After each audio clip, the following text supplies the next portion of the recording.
Hello, listeners, and welcome to Toolbox Talks at the Site Shed. My name is Matt Jones, and I am the facilitator, the man with the mic, so to speak. And you are joining us today with my co-host, Shayne Connolly, and we are conducting a series on occupational health and safety. Made simple, that's right. It's OH&S Made Simple. That's the topic of the series. Now, whether or not you're joining us for episode 1, 2, or 3, I'm sure you're going to get a lot out of this. So if you've missed any of the previous episodes, make sure you go back and check them out. Shayne is an absolute expert in this field, and he is from a company called Tradie Safe, and they basically help businesses implement occupational health and safety documentation through the majesty of the cloud. So it's a 3-part series. The first one, we're learning a bit about OH&S. The second one, we're talking about capturing and recording OH&S documentation. And then in the final episode, we're talking about where the future of occupational health and safety is going. So it's a really good series. It's very applicable, I would say, to any of our listeners. So make sure you tune in, and if you enjoy it, leave us some comments in the show notes or in iTunes, Stitcher, and or SoundCloud.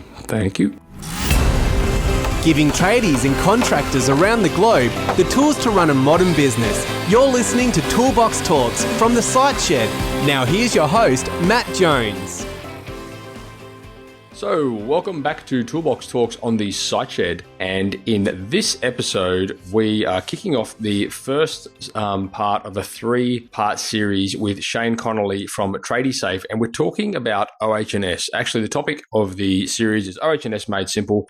Shayne is a master in occupational health and safety, and I've invited him on the show because, you know, it's one of those things that it certainly is not what we consider a sexy topic, but by golly, are we going to try and make it sexy, right, Shayne? And we'll try to make it simple as well. But it's definitely not sexy, and people don't generally like talking about it, but it is very important. Now, just for the listeners out there, Shayne, just a quick plug for Tradie Safe. Tradie Safe is a occupational health and safety platform. Do you just want to talk a little bit about that?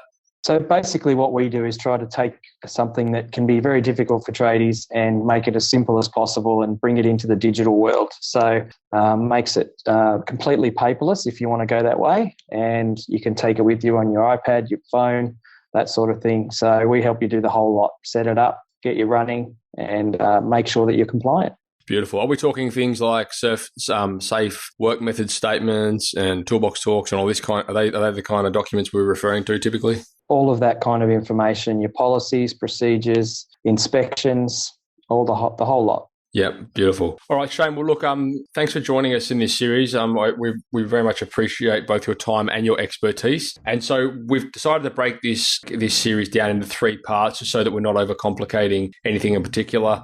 We typically like to do that on the Site Shed because it just drives a bit of a clear message. First of all, we're just going to talk about OH&S, and then in the second episode, we're going to talk about how to capture and record OH&S information and documentation. And then in the final episode, we're going to talk a little bit about the future of OH&S and where it's heading. So I suppose diving into the first episode there, well, actually, let's talk about some of the pain points, first of all. So typically, I mean, you see this day to day. I don't see it as often as you do. However, what are some of the pain points or the problems that people would come to you? What are some of the problems that they're experiencing when they do come to you? Most of the time, people are just aren't sure exactly what they're supposed to do and what they're not supposed to do for a start. It's when you start a business, there's not really a handbook that anyone gives you and tells you what you need to do to be compliant. Mm. And that's really the biggest problem that I see. Some of the people who have a bit of an idea of what they need to do haven't got any way to fill in the gaps. So they might have a policy, but they don't have some procedures, and they're not doing toolbox talks, or, you know, they've got their swims, but that's really all they've got. So it's really, people just don't quite know what they're supposed to do. Yeah. I know I've worked in organizations before, where they didn't put such a large emphasis on things like toolbox talks because they found that, you know, or even things like tagging leads and doing things like this, they found that people would become so dependent on going and checking that the lead had a tag on it that they would neglect to actually check the lead before they use it. Safety can be a strange thing sometimes. And it's important too to separate safety from compliance, because there are 2 different things that you're talking about, really. The law requires you to be compliant with the things that it sets out. Being safe on your work site isn't about necessarily having those leads tagged or the bits of paper, so to speak, that you have. That comes back to the communication side of things. So there are 2 different parts. We help you with both, but it's important to know that being compliant is the first step. And then the next level you go to is the real safety. Yeah, well, I suppose many would argue that it might be the reverse order. It's probably more important to make sure that you're safe. Oh, it's so much easier to fill in the paperwork gaps than it is to fill in the culture of your business. Yeah. Almost all the tradies that we work with are already doing most of the right stuff. They just don't have any of the proof that they're doing it. Interesting. And that's usually the biggest problem. So, because compliance is like the tax man, it doesn't exist if you don't have a receipt. So, who's checking up on it? Who's making sure they're compliant? Well, there's no one comes around and checks every business. Each state has WorkSafe or Safe Work part of their regulations, and they have regulators who go out and do spot inspections and generally follow up on any serious incidents and things like that. And obviously that's when people get found out. When something goes wrong, they start digging into your business, and if you don't have all those boxes ticked, that's when you can find yourself in hot water. Yeah, cool. Well, look, I suppose, after this series, I'm hoping that the listeners can leave with a bit of an understanding as to, what maybe they need to be doing as a minimum for their, from an OH&S point of view. I'd like to, I suppose, we need to establish, why it should be a priority for them. So if we can communicate, why they need to have an WHS, OH&S employed into their business. And then I suppose, how you can do all this stuff as pain-free and as carefree as possible. I know when I was working on site, I felt like sometimes all I would be doing at the end of the, when I was running job sites and projects, all I would be doing is paperwork and filling out, safe work method statements and filling out tool registers and danger reports and just doing all this stuff. I felt like I never got any work done. I suppose that's the reason why you have a business, right? Well, that's part of it, yeah. And so part of what people have is that because they're not 100% sure what they're supposed to be doing, sometimes they'll overcompensate by trying to throw too much at it. Well, in most of my clients, for example, wouldn't spend more than 20 minutes a week working on their compliance, because once you get your systems in place and everything's working, that's really what sort of time frame you should be spending. Yeah. When did this whole OH&S thing really start to take off? Well, actually, when I did my master's, I did research on this, and it actually goes back hundreds of years, but the real modern form didn't start until in the 70s when legislation came in. Unions? Well, it's partly to do with unions. How it used to work is that it was all on the employer, to make sure that everything was correct. And so now it's a much more balanced approach. So the employer has an obligation, but the employee has an obligation as well. So it's a much more fair system now than what it ever used to be. But it has been around a long time, actually, and I was surprised, even having worked in the industry, to find out how far back safety legislation actually goes. Yep. So, okay, what is OH&S? What are we talking about here? So you're talking about, the way I explain it to people, at home, you could come to my house and find me on the roof in my thongs fixing the air conditioner. At home, there's no obligation. I can set the amount of risk that I take. That's up to me. I go water skiing, snowboarding, whatever I do, that's all up to me. When you come to work, you fall under the occupational health and safety legislation, or the work health and safety legislation now in some states. And that sets those obligations. So it's not as simple as you decide what you're allowed to do. The law then sets a minimum standard, and that's really what you're talking about with OH&S, is what that minimum standard is. Okay, so if I work for myself, what's the difference between me getting up on the roof in my sandals and the reason I say sandals and not thongs is because we have a lot of American listeners. Okay. And when they heard you talking about you being on the roof in your thong, I can imagine they were picturing something completely different. They just don't look anymore. So for all of our American and Canadian listeners out there, when we refer to thongs in Australia, we're actually talking about flip-flops. Yes. Anyway, so sorry for the segue. When we talk about, use that as an example. Okay, you're getting up on your roof in your flip flops to repair your air conditioning. You're doing it at home. What's the difference between doing that at home and then if you work for yourself and you were doing it at work? Well, there's two things. Self-employed, like if you're a sole trader, for example, that is a little bit different. You still have obligations to the public, to the people who you're doing the work for, and that sort of thing. So, and obviously you still can be found guilty of the same breaches of regulation that as anyone else can, whether you're working for a multinational company or whether you're working for yourself. It's just that when you have employees, it gets a little bit more complicated and your requirements get a little bit higher. That's where things become, everyone starts out being the tradie who's just sole trader and he's doing work and then gets busier and you put people on and that's when it gets a little bit more complicated. So OH&S is there also to protect the public, like public liability? Well, it's there to protect, if you're working, in the front yard of someone's house and one of your nails from your nail gun flies across the street and hits someone in the head, obviously people need to be protected from that possibility as well. So it kind of encompasses, and in the legislation it says you have an obligation to your employers, to your employee, and to the general public. Yeah. So it's pretty clear that, you need to take those things into account when you set up, especially in a public place. What if the nail from the nail gun only hit them in, say, the shoulder? Well, that would be much more fortunate. But it's still, there are, in the UK, there was a very good example of some railing that fell off a 4-story building and happened to kill somebody. And it created a whole series of events that meant that this was many years ago, that this is where that legislation came from, that you need to protect the public as well. Yeah. So, strange things happen on work sites, and I'm sure we've all seen odd things that the public will do. You have to take the lowest common denominator into account when you set up around public places. Yeah. Yeah, okay. So, typically, from a worker's point of view, compliance has always been a bit of a pain. It's been a bit of a time suck. It's been a drag. So why is it such a pain in the neck? Is it because there's so much work that needs to be done, because so many things that need to be documented, or is it just because we don't really know how to do it properly? I think it's two things. I think it's what you said, secondly, the fact that most people are not really sure what they're supposed to do, and the fact that it gets a lot of bad press. It's just not...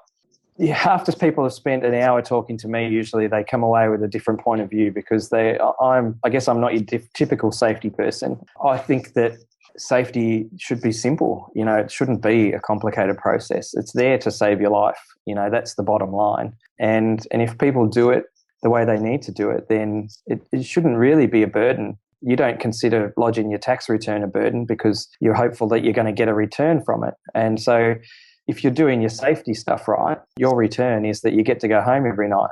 And so that shouldn't really be a burden for people. Yeah, okay. It's just a way to think about things, And because of all the bad press that safety gets and occupational health and safety, it's blamed for many things, but it actually does a lot more good than it does bad. Okay, so what are some of the things that we do need to comply for? How do we go about this? So some of the basic things you need as a business, you need a policy for workplace health and safety. You need some procedures around how you expect things to be done. You need to talk to your workers. So you need to have those toolbox talks, and hopefully you can get some feedback from them. That's usually when they all like to shut up though. You need to manage the risk in your workplace. There's a whole variety of different ways you can do that, but you need to have some form of risk management. So whether that's your safe work method statements or job safety analysis, there's 20 different names for those sorts of things, but you need to have some way to manage the risks. And they're the handful of basic things that each business should really have in place. Okay, cool. And look, we won't dive into, I suppose, how we go about this, because the next episode we're going to talk about how you actually capture this information and the best way to record it. But will that also tie in, I suppose, to, okay, let's say without the capturing side of things, how do we make it simple? Like, how do we go about, do you teach your clients to, how to set like a schedule into their agenda where they can, set aside a certain amount of time to do this kind of thing? Or what do you teach people? Well, the first thing you have to work out really is how at risk the business is. So if you work if you're always working at heights, or you're in confined space, or you do some stuff that's generally considered to be more dangerous, then you need to put a little bit more work into your process. But if you're a plumber that does residential homes and fixes pipes and puts new taps in and stuff like that, obviously you need to spend less time because it's not a high risk. Other than crazy people who live in the houses, that's about the highest risk you're going to face. So The first thing you have to do really is work out where you sit on that scale, and that dictates how much time you put into it. If you're a low risk business, then there's a lot of stuff that you don't need to do on a daily basis. So you can sort of work that through and get yourself to a point where you have to have a toolbox once a month instead of once a week, or that's how you work it out. It just takes a bit of thought process behind it. But that's a bit of a grey area, isn't it? I mean, where do you draw the line between, somebody that's, okay, I do tap washers. Do I need to create a safe work method statement for this tap washer I'm reseating? Up to, obviously if you're going to be working at heights or, working with power tools or, if you're using heat or anything like that, then, that kind of makes sense. But where do you draw the line between what does require this level of certification and what doesn't? So safe work method statements are a bit of a contentious thing for me. They were created originally for high-risk construction work. Mm-hmm. And that's really what they should be used for. You should never have a SWIMS for a power tool, for example. Right. That's never what they were designed to do. They're just for high-risk things. There are much more simple forms of risk management that you can use, like a Take 5 or something like that, for low-risk jobs like, changing the taps in a house or something. So that's the way you should approach it. Is it not, though? I know I've experienced firsthand. It almost seems like it's a way that, when you're working on the site, say a builder's site, it's a way that they, think they're covering their behinds by making you fill out SWIMS for absolutely everything you do. Is that the case? Poor understanding of what is required. And I get this from some of my clients too. They work for big companies like your Woolworths or your Coles, and they require that no matter what you come on site for, that you hand in a SWIMS so that they can be covered. So there are occasions when you get that no matter what the job you're doing. And I say to my clients, if that's what your client requires and that's what they're happy to pay for, then be happy to supply that paperwork. But in your normal business, then, that's where we get into the discussion about what is really required. And we just make sure that you're doing the minimum that you have to do to be safe. So what if I choose not to comply? Well, that's always an option. And I actually know people who do that, sadly enough. It's really a bit like gambling. Because you don't know if something's going to affect your business. You don't know if one of your employees is going to chop his hand off, you hope, obviously, but if that ever happens to you, then you're the next case that makes the news headlines. And I think all states now have $1 million plus fines for directors of companies that don't follow the rules. So, in that scenario, say, an employee chops his hand off, are they going to come to me and say, right, show me your safe work method statement, and then if I don't have one, then I'll get in trouble, but if I do have one, I won't? Well, they're going to come to you and probably ask for that first, and then they're going to ask for your training records, then they're going to ask for your procedures and policies, and then they're going to ask for your inductions, and then they're going to ask for a whole heap of other stuff probably. And what happens at the end of that is that they will weigh up whether you were going in the right direction as a company or whether you completely disregarded any of the requirements, or usually it falls somewhere in between for most companies. But yeah, it's not a simple process, but they will dig deep. And is it a case of them typically, your experience, are they digging so deep, they just keep digging until they find something to bury you on, or are they sort of on your side? No, it's sort of, the way it tends to work is it's about your intention as a company. So if your intention is to blatantly disregard the laws and just do what you feel like doing, they will come after you with all guns blazing. If they can see that you're working hard and you've tried to put the right things in place and you're doing what you need to do, then obviously they will work with you. You might still end up with a fine, but it might be a $10,000 fine instead of a $200,000 fine. And that's really what the difference will be. So in scenarios, like I mentioned before, the company I used to work for, they refused to, they went through obviously they went through the stage where we would tag absolutely everything. Then they went through the stage where they stopped because they found that people, as I mentioned, they would look at the tag on the lead, they would see that it's current, and they wouldn't see the giant nick that's been taken in the side of the lead, and they just plug it in and off they go. Whereas if it doesn't have a tag, they're more inclined to actually search the lead and check it. Yes, which is why you have procedures and training. Because that's right, it's called safety blindness, that particular disease, because people expect someone else to tell them what they're supposed to do. And so, and you never want to get to that point really as a business. And some of the big businesses like I won't name any names, but some of the really big companies in Australia have that problem in a big way because they stop people from using their common sense. Right. And safety and common sense aren't two things that shouldn't go side by side. They are. You should always have common sense when it comes to safety. No, absolutely. But I just question, perhaps with all of this, all this stuff we're doing, if it's making us use less common sense. I personally, everyone I work with, I encourage common sense at every turn, because at the end of the day, you don't want drones working out there as part of your business. You want that person to be thinking about what they're doing and feeding that information back to you, especially when you stop being out on the job front all the time. You want them to be thinking for themselves. So if all of the stuff you should do with safety should encourage it. There are some things that you have to do as a compliance measure, like your testing and tagging, but you should always be following that up with making sure that they are thinking for themselves as well, which is not always easy. All right. Well, look, I think that's a pretty good overview of that topic. Have you think we've missed anything there in that specific episode? No, I think that sort of gives people a bit of an overview. My big thing with safety is it can be a scary topic, but not to be scared by it. There are resources out there. There are places like Tradie Safe that can help you with those sorts of things. So you shouldn't be afraid that some people get a bit overwhelmed and they just throw their hands up and, stick their head in the sand. So it's really important that you don't do that part. Yeah. All right. Well, look, I suppose one of the takeaways from me was, not to confuse safety with compliance. I think that's something that could certainly be a lot of people would maybe neglect. And obviously, common sense. I mean, there's no replacement for common sense. So, don't exactly. Just because. And I've worked for compliant companies who aren't safe, and I've worked for safe companies who aren't necessarily compliant. So the two aren't mutually exclusive. Right.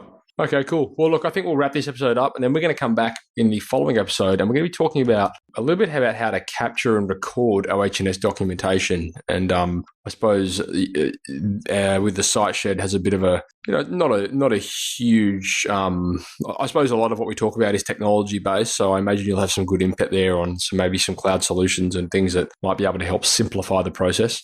Certainly do. All right, cool. Well, let's wrap this episode up and we will come back with the following episode in a short while. Stay tuned. So if you haven't already, head across to thesiteshed.com and register for our Toolbox Talks, where you'll be regularly sent great episodes just like this straight to your inbox, so you'll never miss one. If you want to join the community, you can head across to thesiteshed.com/members, where for a small monthly fee, you'll get access to regularly updated training material, as well as access to our forum where you can mingle and collaborate with trade-based business owners just like you from all over the world. If you're enjoying this podcast, please head across to iTunes and leave us a 5-star review. We greatly appreciate it, and it helps us spread the word and reach the masses. Likewise, if you know anyone that might benefit from the content we create, then please go ahead and share this with them. You've been listening to Toolbox Talks by The Site Shed. For more great content just like this, head across to thesiteshed.com and join the amazing community of savvy trade-based business owners.